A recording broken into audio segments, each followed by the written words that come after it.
sur Auteur en live. Donc ce soir, c'est Jérémy que nous allons écouter. Et Jérémy, je te laisse te présenter. Bonsoir, bonsoir à tous. Je m'appelle Jérémy, Jérémy Odel. J'ai 40 ans et je suis auteur d'un premier roman, qui est un roman historique, qui s'appelle Hippolyte, esclave ordinaire. Et depuis combien de temps écris-tu?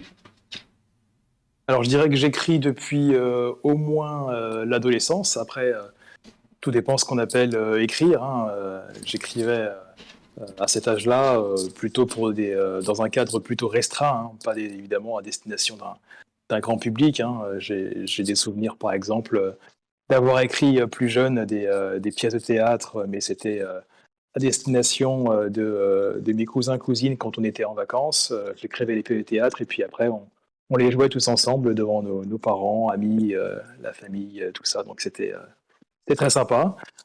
Sinon après, j'ai écrit un petit peu des nouvelles.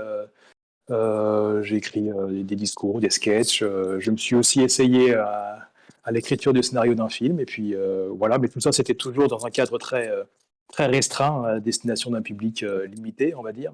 Et puis c'est que lorsque j'ai eu la trentaine, on va dire que j'ai voulu écrire pour le grand public. D'accord. Et du coup, qu'est-ce qui t'a donné envie de te lancer dans l'écriture pour le grand public?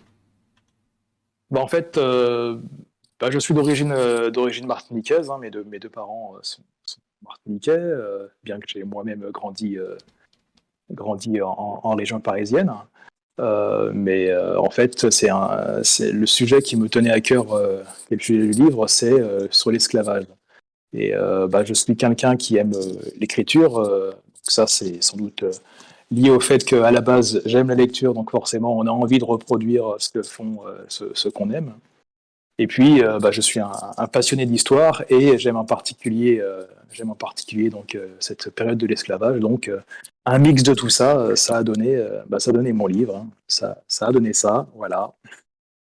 Donc, c'est un beau mélange de tout ce qui est moi, finalement. Du coup, tu es en maison d'édition chez Oui, MVO Édition. Pourquoi avoir tout fait à ce fait. choix? Alors, en l'occurrence, c'est peut-être plus eux qui m'ont choisi que le contraire, hein. C'est pas si évident que ça de trouver une maison d'édition, mais ça me tenait quand même à cœur de travailler avec une maison d'édition. Euh, j'ai absolument rien contre les personnes qui font de l'auto-édition, hein. J'en connais, et c'est absolument pas un gage de non-qualité ou de qualité, hein, peu importe. Mais moi, en tout cas, à mon niveau personnel, j'avais besoin d'une reconnaissance extérieure pour prouver, entre guillemets, la valeur de mon écriture, hein, savoir si oui ou non mes histoires avaient un intérêt. Donc voilà. Et puis au-delà de ça, une fois que j'ai commencé à travailler avec MVO Édition, j'ai pu me rendre compte à quel point le rapport était très important, hein, dans le travail d'amélioration du texte, de correction, pour la couverture, pour beaucoup de choses que j'aurais jamais pu faire tout seul. Et du coup, quel genre écris-tu le plus? De manière générale, même parmi ce que tu n'as pas souhaité publier, etc. Dans quel genre t'épanouis-tu le plus? Euh, Ça, c'est plutôt dans on va dire, des petites bêtises que je peux écrire à destination d'amis, ou encore une fois dans un cadre très restreint où j'aime bien écrire soit des sketchs, soit des espèces de jeux ou des parodies de jeux que j'aime bien animer aussi. Donc voilà. D'accord. Quand je suis pas Et, sérieux, c'est le genre de choses que je fais. et du coup, bah, je t'invite à nous présenter ton roman. Très bien, mon roman c'est Hippolyte esclave ordinaire, donc voici, qui est en fait un roman historique.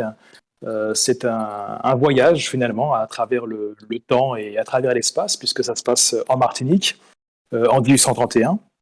Et puis on va suivre un petit peu les mésaventures d'Hippolyte, donc qui est un esclave, qui a la particularité quand même d'être lettré, hein. Il sait lire et écrire, il est domestique en fait, donc il est esclave dans la maison, mais suite à une injustice, il va être rétrogradé et il va être confronté au travail des champs, donc qui est beaucoup plus harassant et puis qui va être aussi face à des chefs qui vont pas lui mener la vie facile. Et donc, lui qui avait déjà des désirs de liberté, peut-être qu'il pourrait aussi fomenter des désirs de vengeance. Et c'est à ce moment-là qu'apparaissent des suspicions d'empoisonnement. Donc D'accord. voilà. Et au-delà de cette histoire qui peut paraître un petit peu légère dans le contexte qu'est l'esclavage, il y a quand même un tableau qui est dressé de ce qu'était le quotidien de ces personnes-là, des esclaves. Et puis, le narrateur à l'intérieur essaie quand même d'avoir un maximum de détachement par rapport à cette histoire. Il ne prend pas forcément parti, il reste sur quelque chose de très factuel, de façon à laisser le lecteur réfléchir sur les esclaves, mais aussi sur les propriétaires d'esclaves.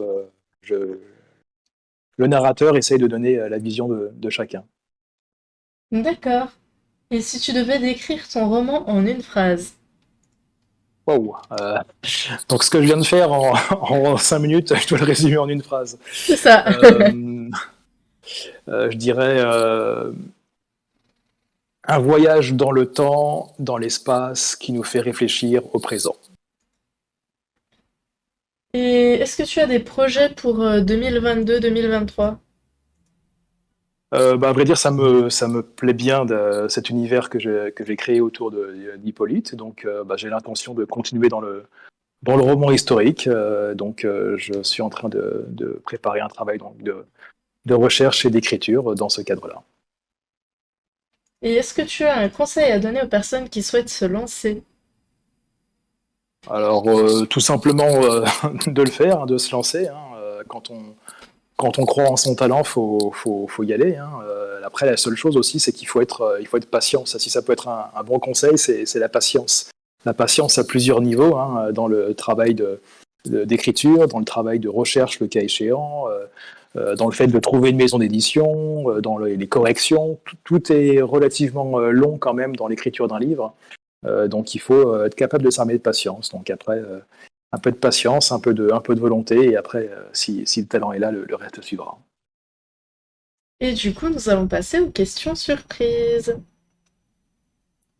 Allons-y.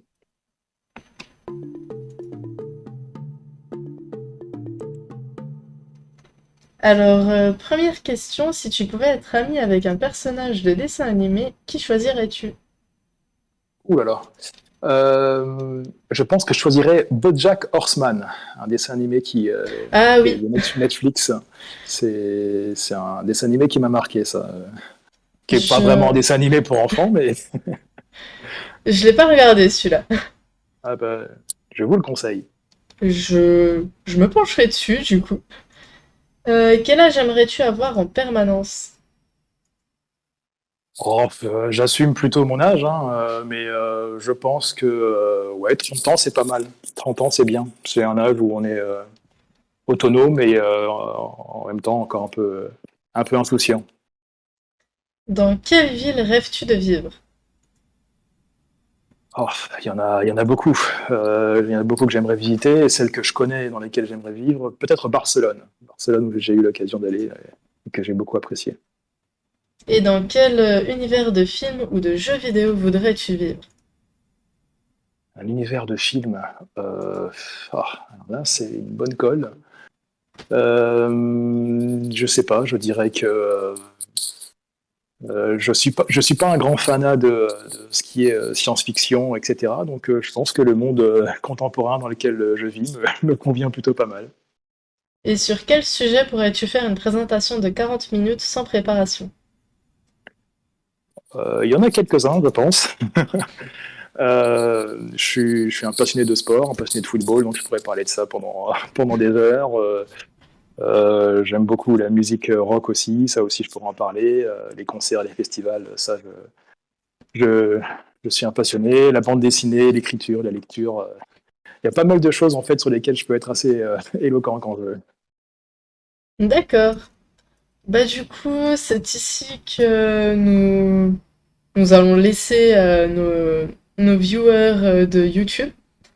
Et du coup, Très pour bien. la VOD, du coup, on se retrouve bientôt pour une prochaine interview. À bientôt!